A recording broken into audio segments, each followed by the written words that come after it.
Welcome to another episode of Painters Unscripted. I'm Peter Dahle. And I'm Elizabeth Darley. And this is episode 2. And it's the 21st of April 2020.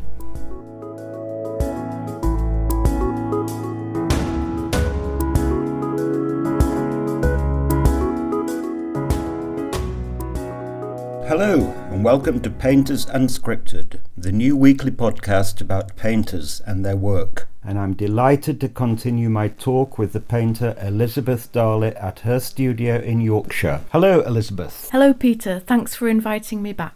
Looking at your new project, I see a consistency in style in watercolour. Would you tell us something about this? It all comes from the why and the what of my new artwork. Why am I making art, and what would be appropriate as far as I'm concerned? Why? To tell a story of my experiences in looking at ruined monasteries. What? Well, what is important to me, such as my birthplace, Yorkshire, and monasteries in Yorkshire. And then, being English or British, what's quintessentially British or English in art? Watercolour. The English watercolour school of the 18th century. And then taking that to Yorkshire, we have watercolours of Yorkshire monasteries, say Fountains Abbey and Revo. And that takes me to the great artists Turner and Girtin. So in episode 1 you said you were going to tell us why artists such as Girtin and Turner painted Fountains Abbey. Yes, they painted Fountains Abbey as part of a tour of the north. Girtin went first. Girtin was born in 1775 in London, and then after him Turner did his tour of the north, and he was born in 1775 in London as well. They were both topographical artists, and they learnt together, they trained together. But you said earlier that they weren't Christian, so why would they want to paint such as Fountains Abbey? Because they were living in the period called the Romantic period, or the period of Romanticism. So the ruins of Fountains Abbey became valuable in the hearts and minds of artistically inclined people in the 1700s, which went hand in hand with the advent of the Industrial Revolution. So at that time we had Beethoven, Wordsworth, Turner living at the same time, all part of the Romantic era, and they were working to commission, particularly Turner, to make a living. So to make a living, one of his pictures was of Fountains Abbey, because at that time something called the Grand Tour was the thing to do if you were the son of a gentleman. So you would go on a grand tour around Europe, but it was impossible to do it round about the late 1700s because Europe was constantly at war.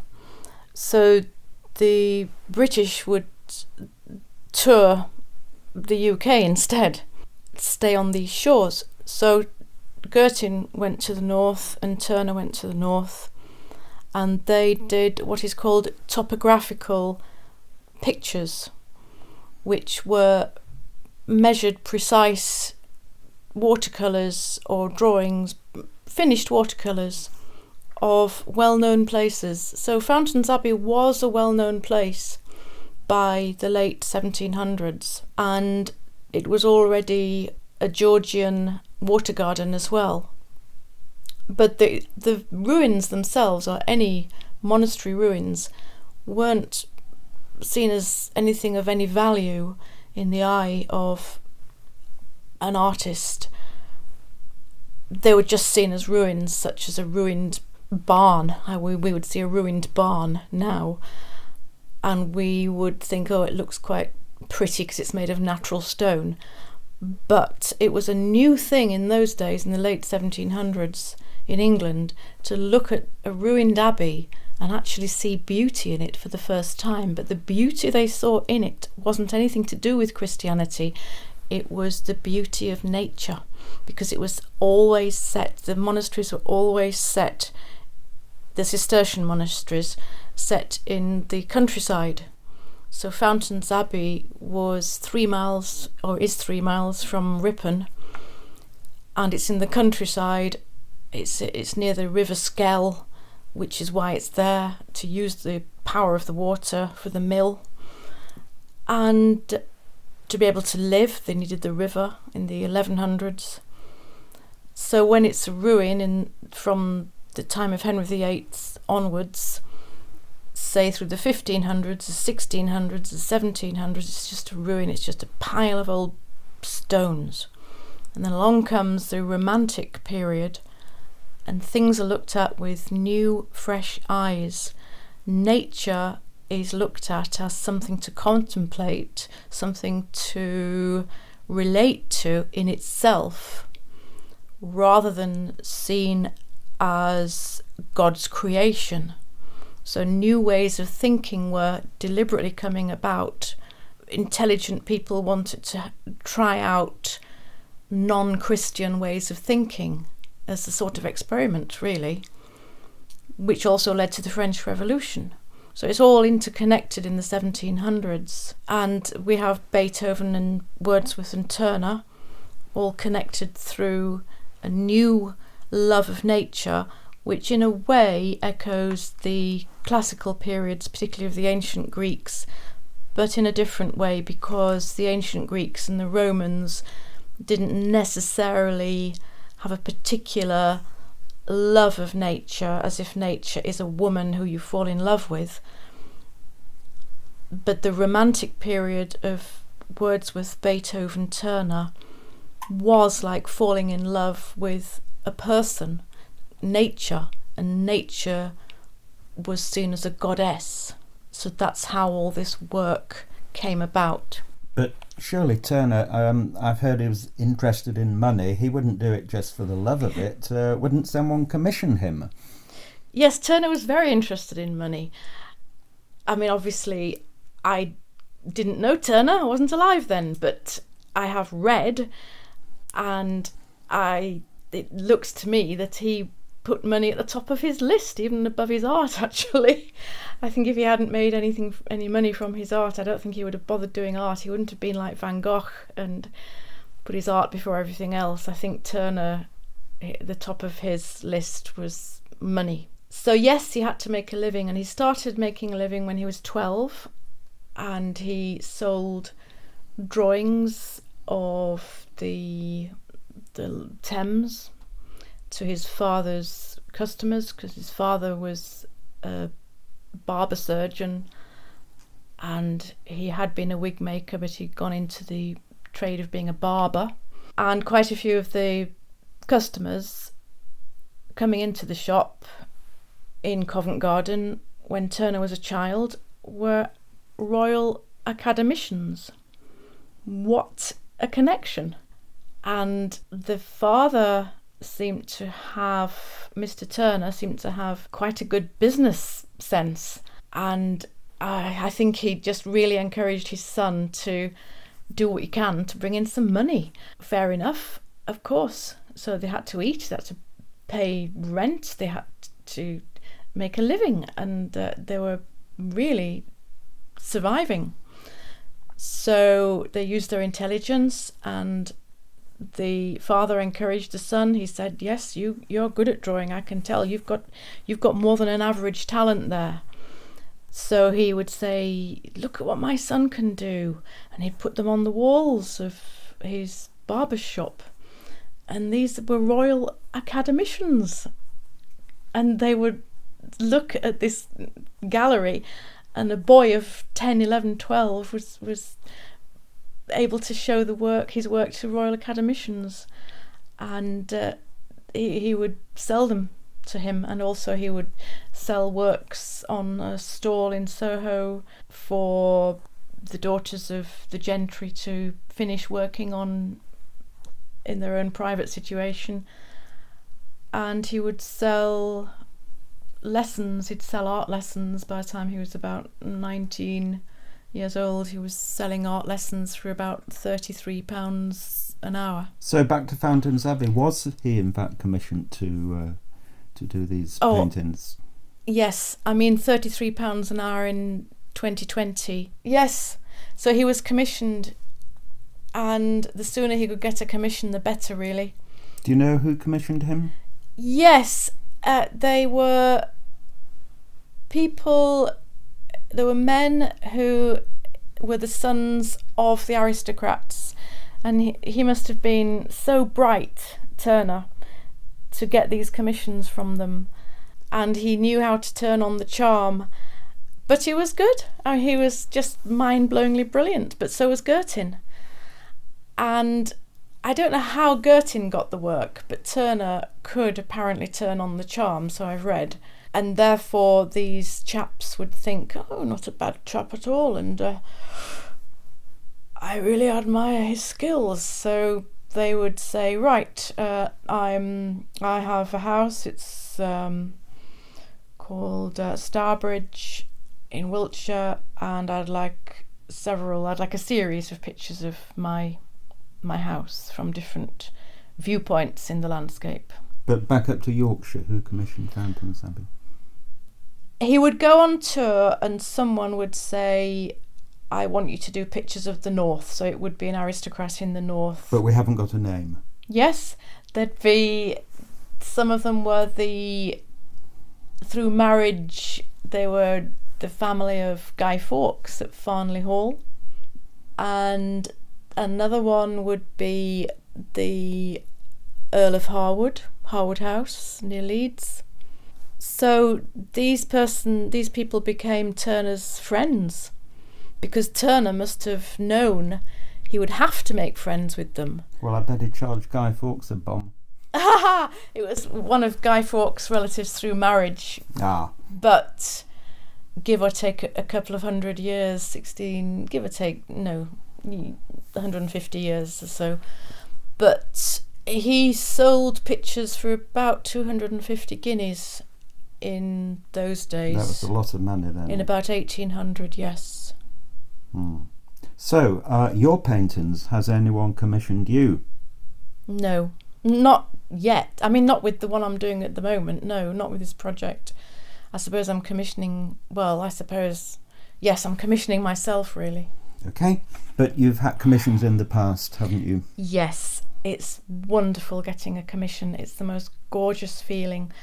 There was a lovely time when I was on Huddersfield railway station wearing my cloak, because I used to do all the time, and I was in the cafe, and the woman working in the cafe, I was just paying for my coffee and a sandwich, and she said to me, I bet you're artistic, aren't you? And I said, yes.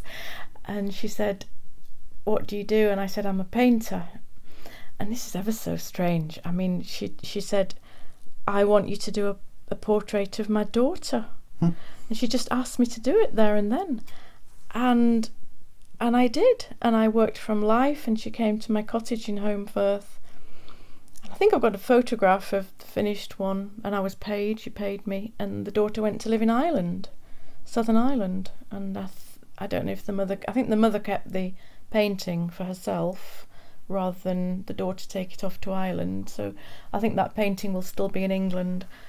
Okay, so you've talked about these rich patrons in the north who would commission Turner and possibly Girtin. So where did they get all the money from?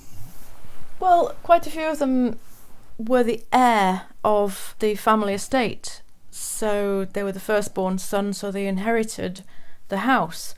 And they built on what they got. So they, for instance, Harwood House was freshly built, again with new money. As the family grew in the 1700s, they could afford to build a new version of their house on the land. And it must have been an amazing feeling to do that. In the 1600s, this was happening when the abbeys were demolished. The stone would be taken to to build a mansion, a privately owned mansion. For instance, Fountains Hall is built of the stone that was taken from Fountains Abbey, which to me is a little bit painful to look at. Fountains Hall, now I know that it's not very nice. With being a Catholic, that I find that painful, so I don't think I'd want to look at Fountains Hall anymore, but that's just my own personal, that's where my heart lies. So the money would come from farming the land around the hall that they owned, and also from the slave trade, because the slave trade started in Europe in the 1400s, and the British finished their own trading they banned it, the abolition of the slave trade, 1807, but that took 20 years to get through Parliament, and it was the Christians who did that. But in the late 1800s, the slave trade was bringing in loads of money for people who owned big houses, and they could afford to have a big house because of the slave trade. So if there'd never been a slave trade in the whole world, a lot of things would never have happened. There wouldn't have been just about everything that you would consider to be a great thing to go and see. There wouldn't have been the pyramids, there wouldn't have been Rome, there wouldn't have been Greece, there wouldn't have been, you couldn't go and see these ruins now because no one would have been able to afford to build them without a slave trade. So you wouldn't be able to have a lot of things. You can research very easily on the internet and find out if something really is built on the slave trade or not built on the slave trade, and the National Trust has put in its own research into all of this because it's a very important subject. And also people who continue to live in these houses now, people who have inherited them, are apologetic about it. And what do you do? I mean, you could shut up shop and start all over again from scratch because your great-great-grandfather made money out of the slave trade, or you could live now and do the best with the resources that you have, such as Harwood House, and be positive rather than negative. So it's better to be like that. But when Turner and Girtin were there, I don't think they'd be that interested in the slave trade themselves, but the connection was there. They were working for people who made a profit from the slave trade. Okay, so there are probably thousands of pictures of Fountains Abbey, and Turner has done all this, so why are you doing it? Is it from a different perspective, a different angle? Yes. I can't see any point in doing art unless you've got something new to say. And I do have something different to say. It isn't new, what I'm saying, but then again, I suppose it is. But Turner did pictures of Fountains Abbey with the sunset, pieces of just genius work. So one of his very famous ones is the transept and dormitory at the time of the sunset. So it's facing west. Now, the sunset is a symbol of death. It's a symbol of the fact that we will all die. The sun goes down. And I think Turner particularly liked the colours and the qualities of the light in the sunset more than he liked the sunrise. I'm not entirely sure about that. But as a Catholic, I want the sunrise, not the sunset. So the sunrise is about the sun rising in the east, and the sun rising in the east at Fountains Abbey is the Chapel of the 9 Altars.